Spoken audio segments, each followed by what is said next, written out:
Good morning, स्वागत है हमारे चैनल ट्रैवल फॉर सर्च में। और आज का जो दिन शुरू करते हैं, हमारी जो जर्नी होगी आज होगी राजगीर से गया के लिए। तो अभी मैं अपने होटल से चेकआउट कर रहा हूँ। अगर इस होटल की बात करूँ तो ये राजगीर बस स्टैंड के पास है, नाम है इसका सागर इन। होटल के रूम अच्छे लगे मुझे और इनकी सर्विस काफ़ी अच्छी थी। और अभी मैंने यहीं रिसेप्शन से मालूम किया कि दशरथ माझी का जो द्वार है, जो कि फेमस माउंटेन मैन के नाम से फेमस है, जिसने अपनी वाइफ की मौत के बाद पहाड़ को काट के रास्ता बनाया था, वहां से आने के लिए कोई यहाँ से पब्लिक ट्रांसपोर्टेशन मिलेगा। तो अभी कोई ऐसी यहाँ पे बस चलती नहीं है, क्योंकि वो थोड़ा सा इंटीरियर का रास्ता है। तो वहां जाने के लिए आपको या तो आपको खुद का गाड़ी होनी चाहिए, या फिर आप सुबह जो एक बस जाती है उससे जा सकते हैं। तो अभी हम बस यहाँ से चेकआउट करते हैं और चेकआउट करके हम निकलते हैं अपने गया के लिए। इस होटल का गूगल लोकेशन और मोबाइल नंबर, कॉन्टैक्ट नंबर मैं वीडियो के नीचे दे दूंगा। तो जैसा मैंने बताया था कि जो ये बस स्टैंड है, इसके पास ही हमारा होटल है। तो मुश्किल से 10 मिनट की वॉक के बाद आ गए हम ये बस स्टैंड पे, और यहाँ पे हम अपनी बस का इंतज़ार कर रहे हैं।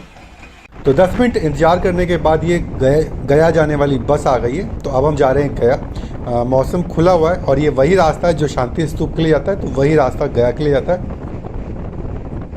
तो ये जैसे ही हमने राजगीर को क्रॉस किया, वैसे ही मौसम एकदम ये धुंध वाला आ गया। आप ये देख रहे हैं, जो आपको ये वाइट सा दिख रहा है, असल में ये फॉग है जिसने कि एकदम आगे का व्यू रोका हुआ है, कुछ दिख नहीं रहा है। पर ये अच्छी बात है कि बस वाला अपनी अच्छी स्पीड से चला रहा है और हमें लगता है कि टाइम पे ये हमको गया पहुंचा देगा। तो चलिए चलते हैं गया। तो फाइनली हम पहुंच गए हैं गया में। गया बस स्टैंड पे हमको उस बस वाले ने उतार दिया। अब यहाँ से हम बोध गया जाएंगे। गया में हम नहीं रुकेंगे और सीधे बोध गया में होटल लेंगे। तो अभी आ गए हम बोध गया। सुबह चले थे 9:30 बजे राजगीर से, और हम लोग पहुँचे हैं तकरीबन 12 बजे। तो हमें 2.5 घंटे लग गए यहाँ पहुँचने में, और उसके बाद फिर 1 घंटा लग गया हमें गया से बोध गया पहुँचने में। तो हम लोगों ने सोचा कि गया में होटल लेने से अच्छा है बोध गया में होटल ले लेते। तो बोध गया में हमने होटल ले लिया, चेक इन किया, अपने सामान का थोड़ा सा चेंज किया, और उसके बाद हम लोग निकले हैं अभी घूमने के लिए। तो घूमने के लिए निकले तो अभी हमारे जो पंकज जी हैं, उनको थोड़ी सी भूख लग गई है, और वैसे भी खैर लंच का टाइम हो गया। तो यहाँ होटल जीवक इंटरनेशनल में बफे लगा हुआ है, और ये दिख गया हमको। तो खाना हमने देखा अच्छा है, बफे में ठीक लग रहा है, काफ़ी सारे आइटम है। तो मैंने कहा पहले पंकज से कि तुम पहले एक प्लेट ले लो, खा के देख लो, टेस्ट कर लो, अगर ठीक लगेगा तो फिर हम दूसरी प्लेट ले लेंगे। अदरवाइज़ क्या है कि वो वेस्ट करना है पैसा और खाना दोनों। तो अभी जो है पंकज लाइन में लगा हुआ है, खाना लेके आता है। तो अब मैं आपको दिखाता हूँ कि उस 100 रुपीज़ की थाली बफे है, अनलिमिटेड खाना है, और उसमें क्या क्या है वो मैं आपको बताता हूँ। अभी हम यहाँ से लंच करके फिर जाएंगे महाबोधि टेम्पल। महाबोधि टेम्पल में मोबाइल अलाउ नहीं है, तो सिर्फ कैमरा लेके जाएंगे।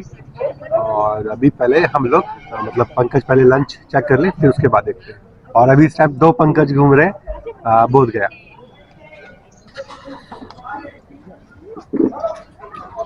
तो ये आ गए हमारे पंकज जी थाली लेके, अपने पसंद का खाना, इसमें पापड़, रोटी, और ये फ्रेंच फ्राइज टाइप के से है, नूडल्स है, मिक्स वेज है, अचार, दाल, चावल, पापड़, हरी मिर्च।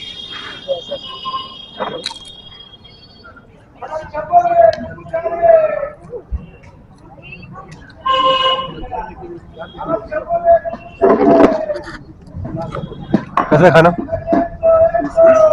कैसे करके बताओ।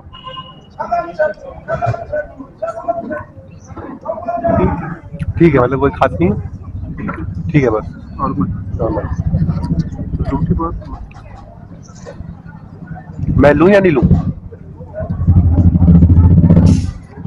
स्पाइसी बिल्कुल भी नहीं है। वो स्पाइसी नहीं होता, नहीं इनका खाना स्पाइसी नहीं होता है।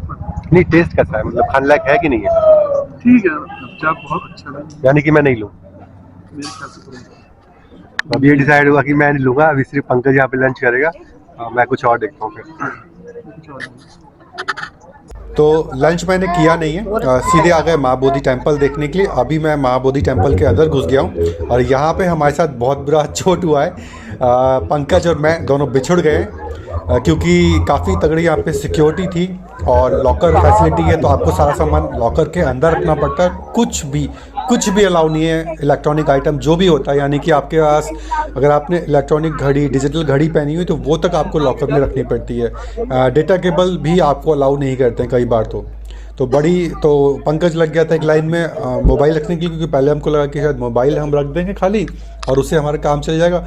बाद में मेरे बैग में बहुत सारा सामान था, तो उसकी वजह से बार बार मुझे अलग से लॉकर लेना पड़ा और बार बार एंट्री करनी पड़ी, बार बार एंट्री मेरी कैंसिल हुई लॉकर में। तो बहुत टाइम लग गया और कुल मिला के मैं और पंकज अलग अलग हो गए। तो अभी मैं अकेला ही आया हूँ माँ बोधि टेम्पल में। तो ये सामने आप जो देख रहे हैं ये माँ बोधि टेम्पल है।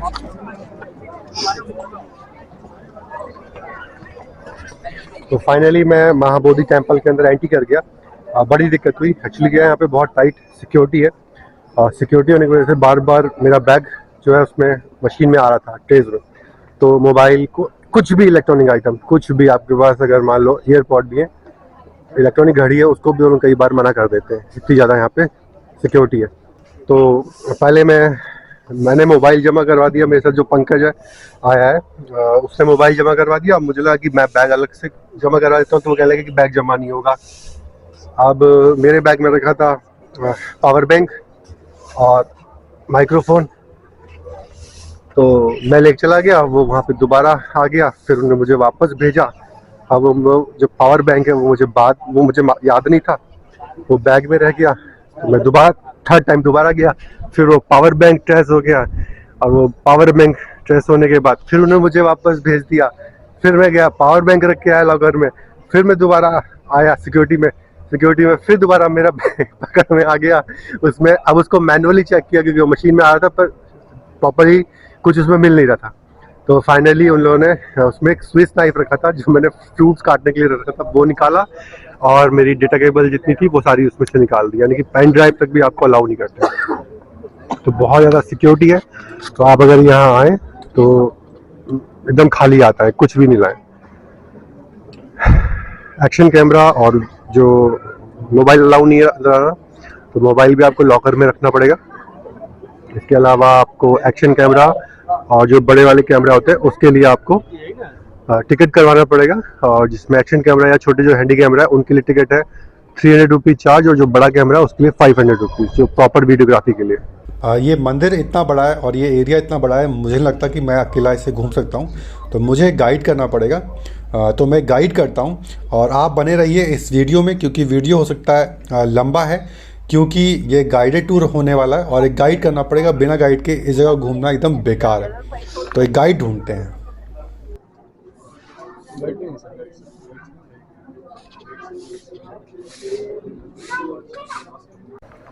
तो ये मंदिर में घूमते हुए हमें यहाँ पे एक लोकल गाइड मिल गए, सुरेंद्र, और ये सुरेंद्र जो है हमको ये पूरा मंदिर घुमाएंगे और इसके बारे में डिटेल में बताएंगे। तो हाँ भाई सुरेंद्र बताओ। हाँ आ जाओ। देखिए, सबसे पहले मंदिर का हिस्ट्री मैं बता रहा हूँ। मंदिर का टॉप पे सोना लगा हुआ है सर। तो ये जो ऊपर की तरफ जो शिखर है वो गोल्ड है, 289 केजी गोल्ड लगा हुआ है सर। इस टेम्पल का नाम है महाबोधि टेम्पल। महा का मतलब है महान, बोधि का अर्थ होता है ज्ञान, जिसके नीचे बुद्ध को ज्ञान मिला, तो ये मंदिर का नाम पड़ा महाबोधि मंदिर। और टेम्पल बनने के बाद 12th सेंचुरी 5 AD में यहाँ पे एक मुस्लिम किंग आ गया जिसका नाम था मोहम्मद बिन बिख्तियार खिलजी, जो अफगानिस्तान का रहने वाला था, और उन्होंने इस टेम्पल पर अटैक कर दिया। और इस टेम्पल का पहला फ्लोर 30 फीट जो अशोक ने इस मंदिर महाबोधि टेम्पल का निर्माण किया था, इसको ब्रोकन कर दिया और 30 फीट का लेवल से लेकर चारों तरफ ये मंदिर को मिट्टी और बालू से क्लोज कर दिया। ये मंदिर 12 इस मंदिर को पूरा ढक दिया, मंदिर को ढक दिया, मट्टी से ढक दिया, मट्टी से ढक दिया। और 12 सेंचुरी से लेकर 18 सेंचुरी तक 600 ईयर्स कंटिन्यू ये मंदिर जो था ये मिट्टी में बंद रहा। 1880 में यहाँ पे एक इंग्लिश मैन आते हैं जिनका नाम था अलेक्जेंडर कनिंघम, और कनिंघम ने इस टूटे हुए टेम्पल को फिर से बनाए और ऑल कैंपस को खुदाई करवाएं। तो ये महाबोधि टेम्पल एक्सप्रेशन के दौरान मिला गया 1880 में, अलेक्जेंडर का पीरियड में। कहा जाता है कि गया मोक्ष की धरती है। गया जिला में आप कहीं पे भी आप यहाँ पे पिंड प्रदान या श्राद्ध कर सकते हैं। अच्छा। इसलिए यहाँ पे भी कुछ लोग आकर श्राद्ध करते हैं बैक साइड में जाकर, इसलिए लोग आते हैं। अच्छा, इसीलिए वो आ रहे थे। हाँ, इसीलिए वो आ रहे थे। तो गौतम बुद्ध के समय में पूरी जंगल होती थी, फॉरेस्ट होती थी, और जंगल का नाम था उरुवेला जंगल। जब गौतम बुद्ध को ज्ञान की प्राप्ति मिली तो जगह का नाम पड़ा बोध गया, और ये जो अंदर की जो गौतम बुद्ध की जो मूर्ति है जो महाबोधि मंदिर के अंदर में रिप्रेजेंट में रखा हुआ है, वो मूर्ति 1000 ईयर्स ओल्ड है। अब कहाँ चल रहे हैं हम लोग?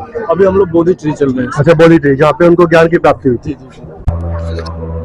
तो ये महाबोधि टेम्पल के बारे में मालूम चला है। अब हम चलते हैं बोधि ट्री की तरफ। तो ये जो रखा है ये बोधि ट्री है।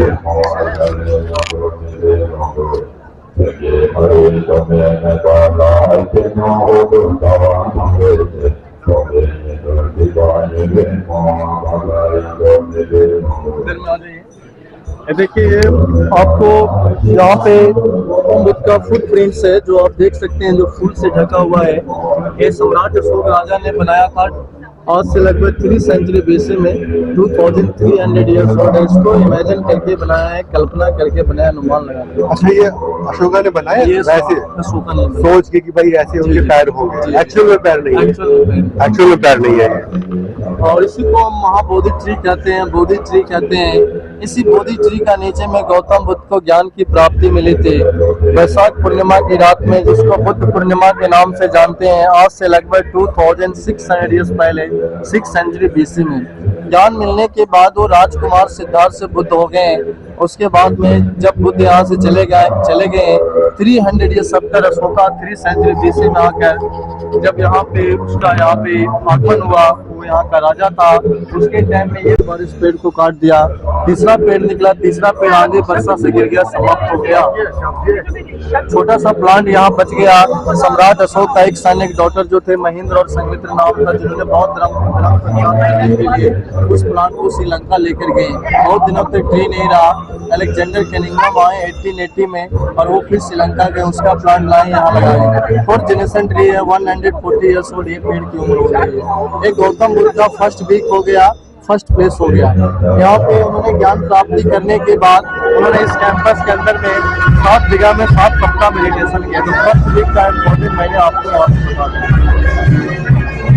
यानी कि इस पेड़ को 3 बार काटा गया। पहले अशोक की वाइफ ने काटा, दूसरी बार वेस्ट बंगाल का किंग ने काटा, जिसका नाम था पश्चिम बंगाल के एक राजा था शशांक, उसने फिर काटा। और तीसरी बार ये आंधी तूफान से टूट गया। उसके बाद अशोक के जो बेटा और बेटी थे वो इसकी ब्रांच को, सैपलिंग को ले गए श्रीलंका और वहां पे पेड़ ग्रो हुआ। फिर वहां से जो एक ब्रिटिश अलेक्जेंडर था जो यहाँ पे कैप्टन था इंडिया में, वो इस पेड़ को फिर वापस यहाँ पे लेके आया।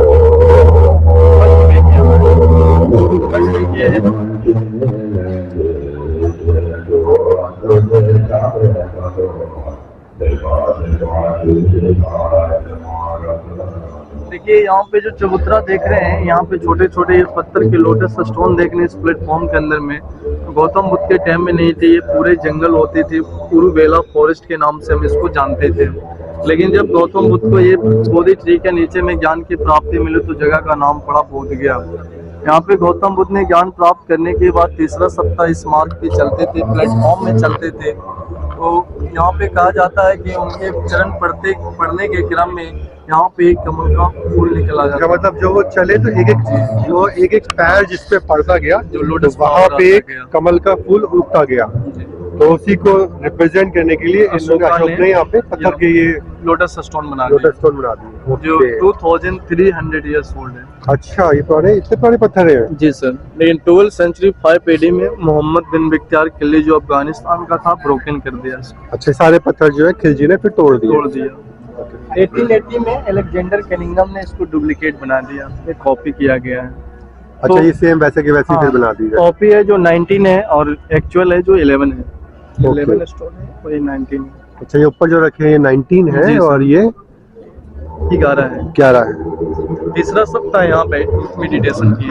अच्छा, दूसरा सप्ताह में वहाँ पे चले गए। छोटा सा जो मंदिर देख रहे हैं ना, वहाँ पे ट्री का बैक साइड में हाँ, वो मंदिर बंदे। वहाँ पे गौतम बुद्ध ने दूसरा सप्ताह में वहाँ से खड़े होकर और गौतम बुद्ध ने आप पलक दृष्टि से बिना पल को झुकाए हुए और वहाँ से खड़े होकर ये बोधि वृक्ष को गौतम बुद्ध देख रहे थे रिस्पेक्ट देने के लिए। दूसरा सप्ताह वहाँ पे बिताए थे। तीसरा सप्ताह यहाँ पे, पहला सप्ताह बोधि वृक्ष, पहला दूसरा तीसरा हम लोग कम्प्लीट कर 3 सप्ताह कम्प्लीट। 2300 ईयर्स ओल्ड है। अशोक ने बनाया था, इमेजिन करके बनाया। बोधि टेम्पल में अशोका गेट के नाम से जानते हैं सर। ओके, ये अशोका गेट है। जी सर। और ये जो साइड का जो पिलर है, लेफ्ट साइड वाला, ये जो पिलर है, इसको खिलजी के समय में यहाँ पे तोड़ दिया गया था, क्योंकि जब उन्होंने अलेक्जेंडर कैनिंघम ने इस मंदिर को एक्सप्रेशन कर रहे थे तो ये साइड का पिलर नहीं मिला, इसलिए इसको खड़ा करने के लिए अलेक्जेंडर कैनिंघम ने 1880 में इसको कॉपी बना दिया। वो दिख रहा है, ये नया है इसलिए और वो आप पुराना देख है। सकते हैं ये दोनों पिलर में बहुत डिफरेंस है, कंपेयर करते हैं तो ये ग्रेनाइट का बना हुआ है और वो सैंडस्टोन का बना हुआ है। ये सैंडस्टोन ये रिप्रेजेंट करता है कि वो अशोका पीरियड का है और ये ब्रिटिश पीरियड का है। अशोका द्वार के नाम से इसको हम जान सकते हैं। ये गौतम बुद्ध के समय में हम लोग ये मूर्ति पूजा नहीं करते थे, बोधि ट्री का पूजा करते थे और भगवान बुद्ध का फुटप्रिंट्स का पूजा करते थे। ऐसा बौद्ध स्तूपा यहाँ पे बनाकर चले जाते थे। तो इस कैंपस के अंदर में आप महाबोधि टेम्पल के अंदर में 485 स्तूपा यहाँ पे देख सकते हैं जो उस टाइम में बनाए गए। 485 स्तूपा इस टाइप के बने हुए हैं यहाँ पे जी। टोटल, ये ऐसे। लॉर्ड बुद्धा ने मेडिटेशन कर रहे थे। यहाँ पे एक बैंनियन ट्री था, बैंनियन ट्री गौतम बुद्ध के समय में यहाँ पे बैंनियन ट्री था। यहाँ पे गौतम बुद्ध के समय में बैंनियन ट्री था, लेकिन वो किसी कारण अशोका का समय में गिर गया था, तो अशोका ने ये पिलर का निर्माण कर दिया। तो ये 2300 साल पुराना पिलर है। देखिए ये जो आप इस महाबोधि मंदिर में ये जो पिलर देख रहे हैं, इसको हम अशोक स्तंभ कहते हैं। ये किंग अशोका ने बनाया था 3 सेंचुरी BC में। ये 2300 ईयर्स ओल्ड है। तो अशोक स्तंभ के ऊपर तो 4 शेर बने हाँ, होते इस पे बने हुए थे। पहले ये 100 फीट के होते थे और इस पे 4 शेर के जो एम्बलम जो बने होते हैं, जो अशोका पिलर पे देखा जा सकता है। लेकिन जब खिलजी का समय में इस टेम्पल पर अटैक कर दिया गया, ये जो अशोका पिलर जो था ये मिट्टी में 600 ईयर्स कंटिन्यू दबा हुआ था। उसके बाद में 1880 में जब इंग्लिश मैन अलेक्जेंडर कैनिंघम ने आए यहाँ पे, तो अलेक्जेंडर कैनिंघम ने इसको निकाला तो सिर्फ ये 15 फीट का प्राप्त किया गया। और इसका जो 4 शेर का जो निशान होता है, एम्बलम होता है, अलेक्जेंडर कैनिंघम ने लेकर चले गए और इंडिया का विक्टोरिया कोलकाता म्यूजियम में रखवा दिया। इसलिए अभी इस पे लगा नहीं हुआ है। पहले 100 फीट का था, अभी 15 फीट का अशोक स्तंभ का। इस तरह यहाँ देख सकते हैं, मैंने आपको बताया ऑलरेडी। क्या हमें राजा राम ने अपने पूर्वजों का पिंडदान किया था, इस कारण ये फेमस है। जैसा कि आप इस सरोवर को देख रहे हैं, इसको हम मुचलिंद सरोवर के नाम से जानते हैं। महाबोधि मंदिर में बिहार में ये प्लेस बहुत फेमस माना गया है। ये महाबोधि मंदिर के अंदर में, बोधगया के अंदर में, यहाँ पे कहा जाता है कि गौतम बुद्ध ने यहाँ पे ज्ञान प्राप्त करने के बाद 6 वीक यहाँ पे स्पेंड कर रहे थे। जैसा कि मैंने बताया, यहाँ पे एनलाइटमेंट मिलने के बाद 7 वीक यहाँ पे उन्होंने मेडिटेशन किए। अलग अलग प्लेसेस में जाकर वही प्लेसेस को मैं दिखा रहा हूँ, जिसमें 6 वीक ये हो गया।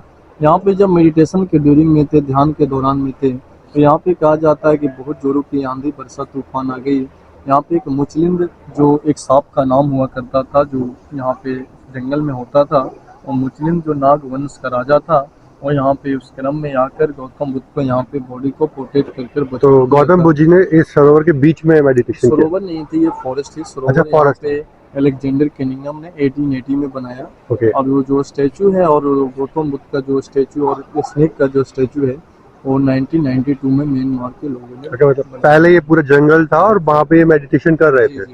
हाँ, छठे सप्ताह में 6 वीक में मेडिटेशन कर रहे थे।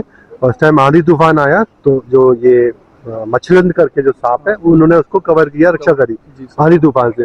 फिर जो तालाब है, ये बाद में अलेक्जेंडर ने बनवाया। और ये मूर्ति 1992 में यहाँ पे म्यांमार के लोगों ने बनवाया। अच्छा, म्यांमार के लोगों ने 1992 में ये मूर्ति और ये सांप का जो है ये बनाया। ओके, तो ये हमारा 6 वीक कंप्लीट हो गया। एक स्क्वायर बाउंड्री नजर आ रही है, और स्क्वायर बाउंड्री के अंदर में एक पेड़ भी है, आप देख सकते हैं। वहाँ पे बाउंड्री के अंदर में एक पेड़ है, पेड़ का नाम है फॉरेस्ट ट्री, और उसका लॉन्ग नेम है, बड़ा नाम है राजरत्न है, काइंड ऑफ फॉरेस्ट ट्री, ऐसा हम लोग ये फॉरेस्ट ट्री ही कहते हैं। वहाँ पे उन्होंने ज्ञान प्राप्त करने के बाद 7 वीक वहाँ पे वो स्पेंड कर रहे थे, मेडिटेशन कर रहे थे। तो वहाँ पे 2 मर्चेंट्स आया था, म्यांमार का था, जो जिसका नाम तपुसा और बलिका था, और उन्होंने गौतम बुद्ध को वहाँ पे खाने के लिए राइस और रानी प्रोवाइड किए, और गौतम बुद्ध के पास देने के लिए कुछ नहीं रहा, तो गौतम बुद्ध ने अपना 2 सर का बाल, एक हाथ का नाखून को काट कर गौतम बुद्ध ने वहाँ पे 2 मंत्र रिप्लाई किए हैं, बुद्धम शरणम गच्छामि, धम्मम शरणम गच्छामि। इससे गौतम बुद्ध ने गोरखपुर के पास में कुशीनगर में, यूपी में जो पड़ता है, 80 इयर्स की उम्र में, 80 साल की उम्र में उनका महापरिनिर्वाण हो गया। आत्मा सत्ता यहाँ पे हो गया।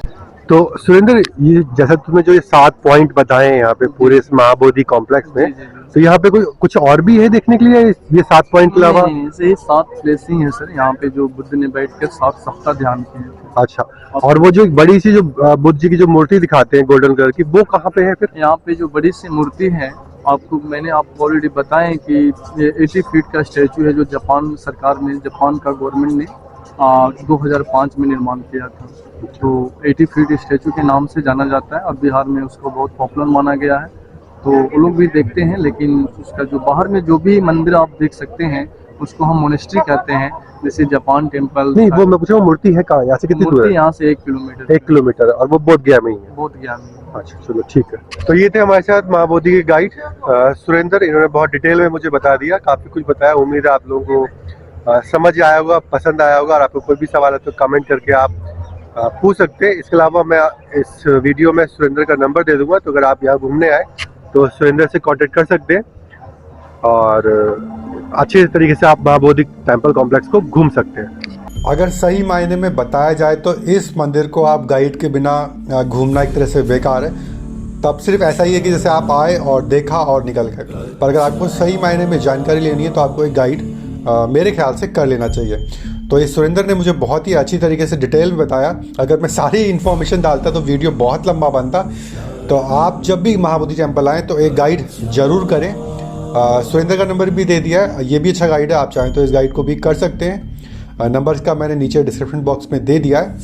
अब मैं जाता हूँ अपने नेक्स्ट डेस्टिनेशन में, उसका वीडियो मैं अलग से बनाऊँगा, तो वो आप देख सकते हैं। अगर आपको ये वीडियो पसंद आया तो वीडियो को लाइक करें, और इसके अलावा मेरे चैनल को भी सब्सक्राइब करें। शरणं गच्छामि।